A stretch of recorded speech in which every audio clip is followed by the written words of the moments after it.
guys, kita akan main. Aku cuma duduk di depan rumah itu, nggak berani kemana-mana.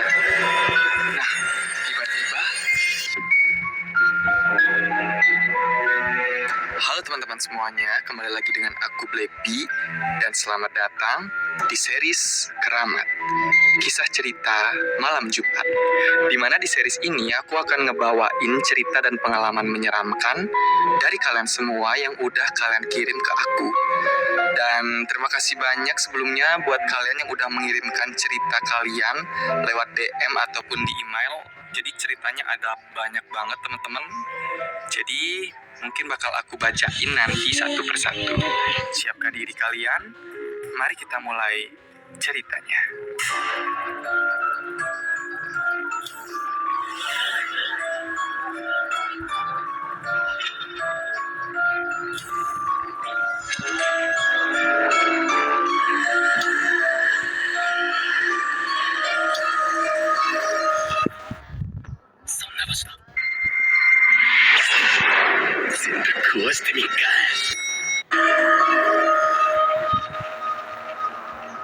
Petak umpet. Jadi cerita pertama datang dari teman kita namanya Charles. Kenalin, namaku Charles. Di saat itu, aku masih kelas 4 SD. Dikarenakan udah libur kenaikan kelas, jadinya aku dan keluargaku nginep di rumah nenek dan kakek. Di sana, aku senang banget bisa kumpul bareng keluarga, terutama sepupu-sepupu aku. Aku tuh sama sepupuku bener-bener nakal banget. Nenek aku juga udah bilang kalau udah maghrib nggak boleh main petak umpet, soalnya nanti bisa diculik hantu. Aku sama sepupu-sepupuku yang lain ngeyel banget kalau dibilangin. Jadi kami tetap main petak umpet. Di saat itu aku dapat bagian yang sembunyi, dan satu orang sepupu aku tugasnya mencari. Aku sembunyi di dalam lemari yang ada di rumah kecil gitu, yang udah terbengkalai di dekat sawah. Tapi aku bingung. Udah 30 menitan aku sembunyi, tapi sepupu aku nih belum bisa nemuin aku. Pada akhirnya, saat aku mencoba buat keluar dari rumah itu, ternyata udah gelap. Nah, aku bingung banget. Soalnya kayak benar-benar gelap, nggak ada apa-apa gitu. Aku di sana udah panik banget. Aku nangis sambil teriak-teriak manggil mama aku. Mama, di mana? Mama, di mana? Aku cuma duduk di depan rumah itu, nggak berani kemana-mana. Nah, tiba-tiba ada kayak mbak-mbak nyamperin aku. Di situ aku benar-benar udah ketakutan banget. Muka mbak-mbaknya itu nggak kelihatan jelas. Soalnya mataku itu udah ketutupan air mata dan bengkak gara-gara nangis. Aku dianterin ke jalan gitu sama dia. Dan saat aku usap air mata, ternyata aku udah terbaring di kasur rumah sakit. Di samping aku udah ada mama aku yang nangis. Katanya aku udah 3 hari koma. Di sana juga ada sepupu aku yang sebelumnya main petak umpet bareng. Nah, ternyata aku itu ditemuin udah pingsan di dalam lemari itu. Dan kondisi badanku kayak habis dipukul. Badanku ada yang memar, ada yang merah-merah, dan di dadaku muncul kayak titik aneh gitu. Yang pada akhirnya aku udah gak berani lagi main petak umpet.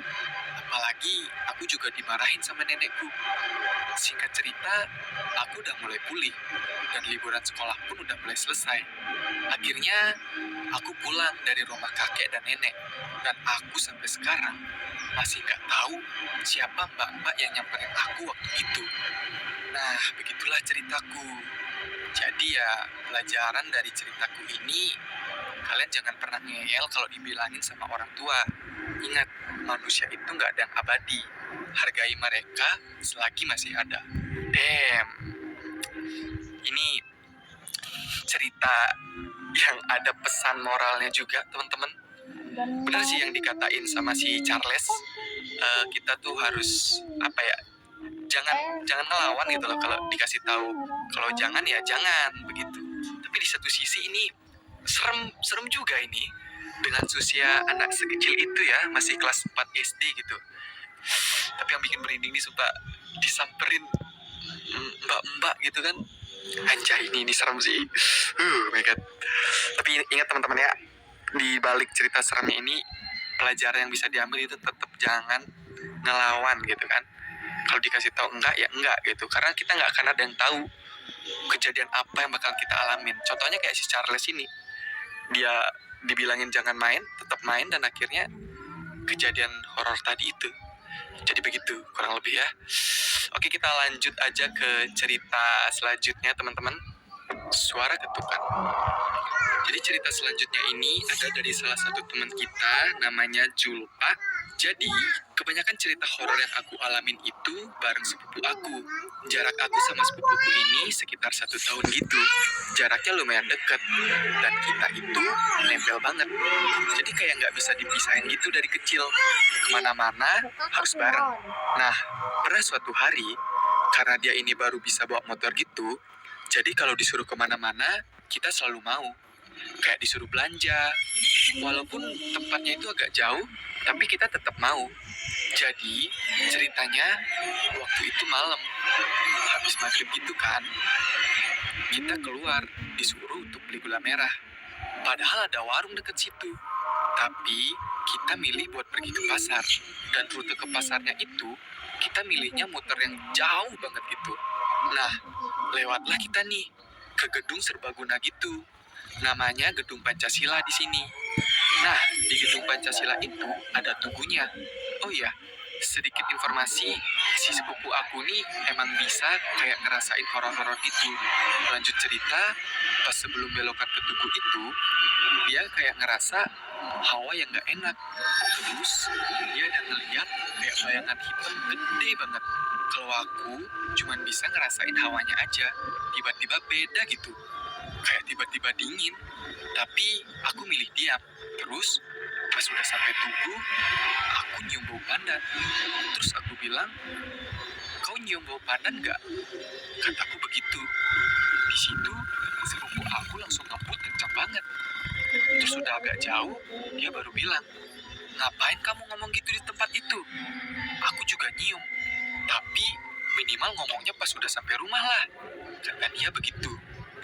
Maksudnya, ngomongnya tuh pas udah sampai di rumah aja. Jangan pas di jalan, pas di tempat kejadian itu. Terus habis itu di jalannya kita nggak ada kenapa-napa.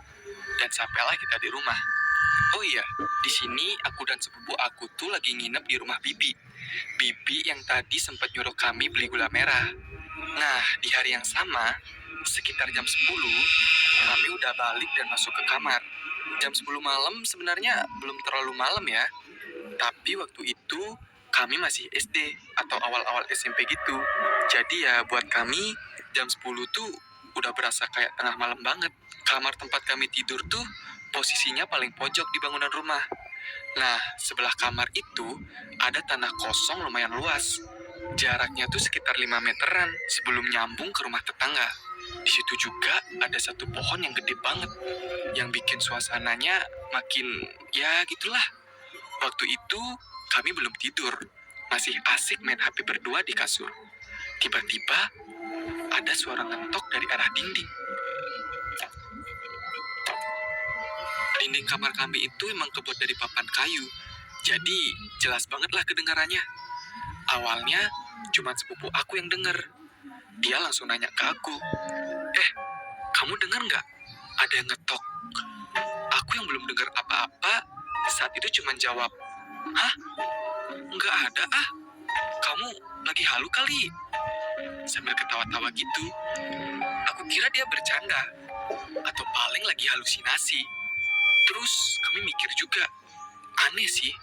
Soalnya arah ketukannya itu datang dari sisi yang hadap ke tanah kosong. Masa iya ada orang iseng malam-malam gitu? Gelap dan sepi banget, kayak nggak masuk akal aja. Akhirnya kami keluar kamar buat ngecek, dan ternyata rumah juga udah pada sepi. Orang-orang juga pada udah tidur. Kami balik lagi ke kamar, dan aku masih kekeh buat yakinin kalau sepupu aku itu cuma halu aja. Nggak lama, sekitar 3 menitan, kali ini aku juga dengar. Langsung dong, kami berdua otomatis ketempet di kasur. Gak pelukan sih, tapi kayak nempel gitu aja. Buru-buru narik selimut. Suasananya jadi sunyi banget. Sebelum aku kesimpulan, jangan-jangan yang tadi ngikutin kita ya. Aku gak jawab. Panik udah mulai naik ke kepala. Waktu itu kami coba paksa buat tidur. Pura-pura cuek, berharap suara itu gak muncul lagi. Tapi belum sempat tidur, dan suara itu kedengaran lagi untuk ketiga kalinya. Kami langsung masuk selimut rapet-rapet, nutupin kepala sampai kaki. Walaupun pengap dan keringetan, tapi ya lebih baik pengap daripada harus ngeliat siapa yang ngetok. Sampai pagi kami gak berani ngomongin lagi.